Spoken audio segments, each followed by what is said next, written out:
Victoria opened up for applications for the 190 and 491 last week, and this is what we know.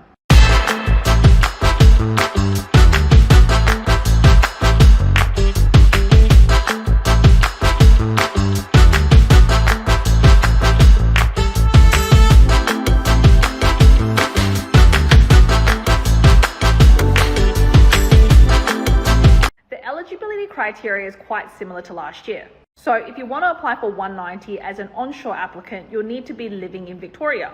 If you want to apply for the 491 as an onshore applicant, you'll need to be living and working in regional Victoria. If you are an offshore candidate, you can apply if you meet the basic eligibility criteria. Now, everyone will need to submit a new registration of interest. And they've also mentioned how they will prioritize.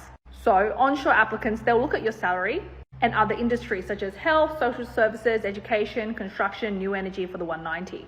For 491, they'll be prioritizing health, social services, and education. There's actually quite a lot to go through, so in my next few videos, what I'll do is I'll break down each sector for you. A lot of states are now open for applications to be nominated for the skilled 190 visa. And surprisingly, a lot of the states are actually prioritizing the English requirement. Some other states are also prioritizing points, and the quickest way to get more points is to score higher in your English test. So first of all, we have Victoria. And for the last couple of years, they've always mentioned that they prioritize applicants with superior English. In fact, last year, most of our applicants who were invited for the 190 visa had superior English. Next is South Australia, which is really interesting. I was in one of their webinars and they mentioned that English language proficiency is really important. And it's something that will be a focus for them when they're looking at applications this year. Then there is Western Australia. Now, they haven't come out and said they are prioritizing English, but if you have a look at the cutoff of points in the recent rounds, they were really high. So it looks like you definitely need superior English. Superior in English is equivalent to 79 in each band for PTE. And I've got a special deal for you guys. Using the code TRACY15, you can save 15% off all PTE prep products. This is limited to the first 300 customers only. If you want to take advantage of this, click on the link below or in the comments. So I got some more information about the 190 and 491 visa in South Australia. You can check out the eligibility criteria online. But I have since found out that they are prioritizing trade occupations this financial year. So they mention occupations like carpenters. They will look at points this year, so the more you score, the better. And it looks like the English language level is very important as well. They'll put a strong focus on that.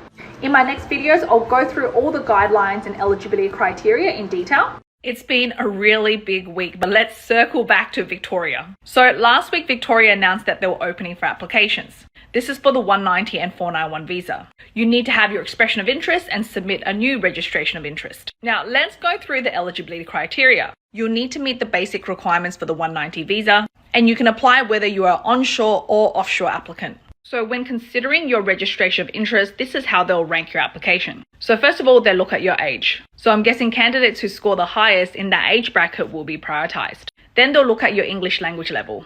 Last year, all my applicants who were invited for the 190 visa had superior English. Then they'll look at years of experience in your nominated occupation. Now, to be eligible for the 190 visa, you don't need to be working in your field, but your application will probably be looked on favorably if you have more work experience in your nominated occupation. If you're applying as an offshore candidate, I feel like this will be a key factor. Your education level. So they'll probably look at whether you studied a certificate, a diploma, or bachelor or master's. They'll also look at your occupation skill level. So for example, accountant, software engineer is skill level 1, whereas a chef is skill level 2. They'll also consider if your partner has a skills assessment and what level that's at. And onshore applications, I feel like this was really important last year. Our applicants who had a higher salary were invited pretty quickly. And it looks like certain industry sectors will be prioritized like health, social services, education, construction, new energy, and the list goes on. Next, we'll do a deep dive of how they're prioritizing the registration of interest for 491 applications.